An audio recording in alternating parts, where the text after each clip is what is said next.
कधी येऊ शकत नाही अशा ठिकाणी आपण 5000 झाडं लावतोय आणि ती कृती या ठिकाणी निश्चितपणे पूर्णतः जाऊ शकते। याचं कारण 10 दिवस मेहनत घेणारे काही लोक आहेत, त्यांचं नाव मला नक्की घ्यावं लागेल, परंतु दादा हे नाव घेण्याच्या अगोदर आपलं मी या सर्वांच्या वतीने धन्यवाद करतो, कारण हा जो उजाड भाग राहिलेला आहे तो इथे क्रिकेट खेळणाऱ्या मुलांमुळे राहिला।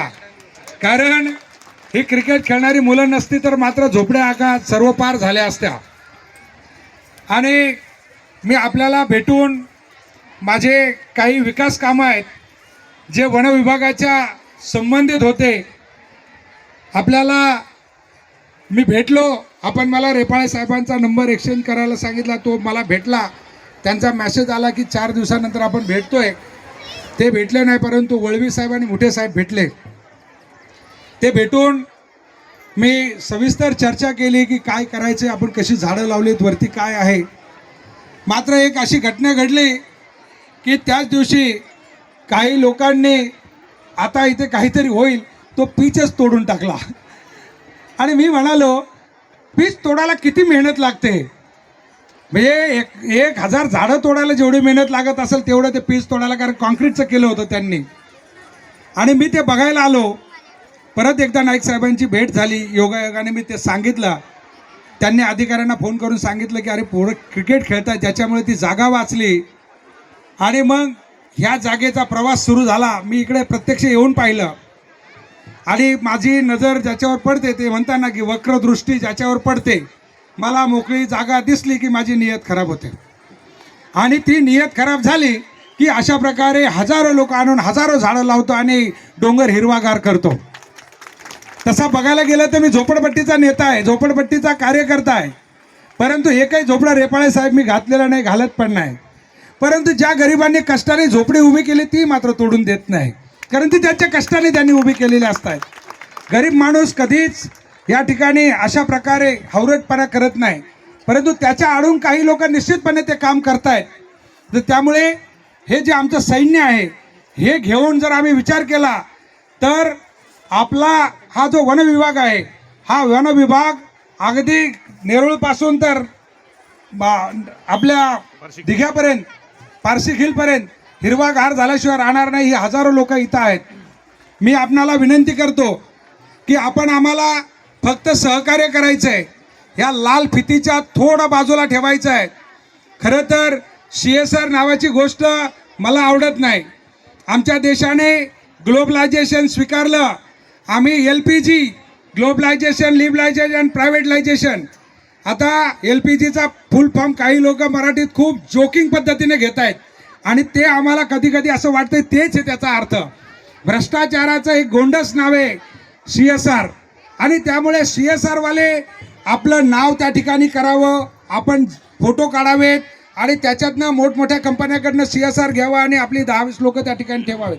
परंतु CSRची गरज काय? श्वास कुणाला फक्त त्या CSR देणाऱ्या कंपनीला पाहिजे का? श्वास तुम्हाला आम्हाला सगळ्यांना पाहिजे। श्वास या ठिकाणी जात बघत नाही, धर्म बघत नाही, वय बघत नाही, तुमची काय पोस्ट आहे ती बघत नाही। त्यामुळे प्रत्येकाला श्वास घेणं किती गरजेचं आहे।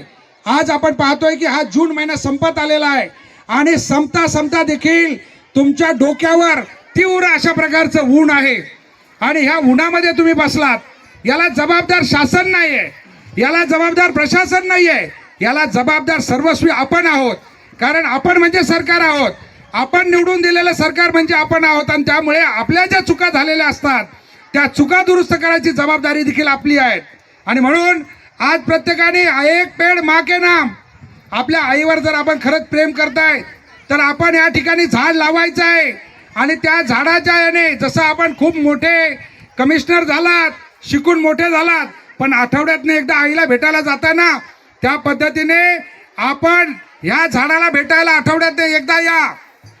महापालिका आणि वन विभाग हे दोघंही मिळून तुम्हाला ह्या बाकी सगळ्या सुविधा उपलब्ध करून देतील, परंतु या वसाहतीची आपण ज्या पद्धतीने बकाळ अवस्था केलेली आहे तिला जर थांबवायचं असेल तर ही वृक्षवल्ली यांच्याशी आपल्याला सोयरीक करावी लागेल। आणि म्हणून ते गाणं वृक्षवल्ली आम्हा सोय रे वनचरे, त्या पद्धतीने आपल्याला पुढे जायचं आहे. आपण हे क्रिकेटची जी मुलं आहेत तुम्हाला सगळ्यांना धन्यवाद देतो. तुमच्यामुळे एवढं मोठं जंगल भेटलं आम्हाला. तुम्हाला याच्यात खेळायला देणार आहे आम्ही, परंतु तुमच्या प्रत्येकाच्या नावावर 100 झाडं देणार आहे आम्ही. ती 100 झाडं तुम्ही त्या ठिकाणी सांभाळायची आहे, त्याचं पालक तत्व तुम्ही घ्यायचं आहे. खेळ असलाच पाहिजे. क्रिकेट काय, टेनिस काय, जे खेळायचं ते निश्चितपणे खेळा, परंतु निसर्गाच्या सानिध्यात खेळा. त्या ठिकाणी झोपडे होता कामा नये, अतिक्रमण होता कामा नये. याची काळजी देखील आजपर्यंत तुम्ही घेतली, याच्या पुढे देखील आपण घ्या. कारण आपल्या पाठीमागे निश्चितपणे एक चांगला विचार आहे. या शहराचा विजनरी नेता तुमच्या आणि माझ्याबरोबर आहे. त्यामुळे आदरणीय दादांच्या माध्यमातून आपण सुरू केलेलं 2007-08 पासूनचं जे जंगल आहे, हे जंगल दादा वरपर्यंत आलेलं आहे. वरच्या भागामध्ये आता मागे आपण ज्यावेळेस लावलं त्यावेळेस आपल्याकडे जितेंद्र रामगावकर साहेब होते आणि त्यांची खूप इच्छा होती की सोनवणे साहेब इकडनं वरती रोप क्लाम्पिंग करता येईल आणि ही जी 10 घरं आदिवासी लोकांची आहेत त्यांच्या रोजगाराचा प्रश्न कायम मिटून जाईल. तिथे वरती जाणारा पर्यटक त्यांच्याकडनंच पाणी विकत घेईल, त्यांच्याकडनंच खाण्याच्या वस्तू घेईल आणि त्या बाटल्या कचरा जो पडलेला असेल ही 10 कुटुंब उचलतील, ते जंगल स्वच्छ ठेवतील. म्हणजे जंगल स्वच्छ करायला आम्हाला पैसे लागणार नाही आणि त्या लोकांना देखील एक रोजगार निर्माण होईल. तर अशा पद्धतीने देखील आपण जर हे केलं, कारण नवी मुंबई हे प्लॅन सिटी आहे. प्लॅन सिटी होतं म्हणजे प्लॅन सिटी, त्या पद्धतीने या डोंगरावर आपण अशा प्रकारचं एक पर्यटन करता येतं आहे का रेपाळे साहेब, हा विचार जर केला तर निश्चितपणे आदरणीय दादा ह्या डोंगरावर एका बाजूने चढले तर दुसऱ्या बाजूला उतरलेले आम्ही पाहिले. फार जुना काळ सांगत नाही मी, म्हणजे दादा मला वाटतं 65 वर्षाचे झाले त्यावेळेस त्या डोंगरावरून कुठून पाहता दादा माफेवरनं चढून आपण त्या बाजूला उतर.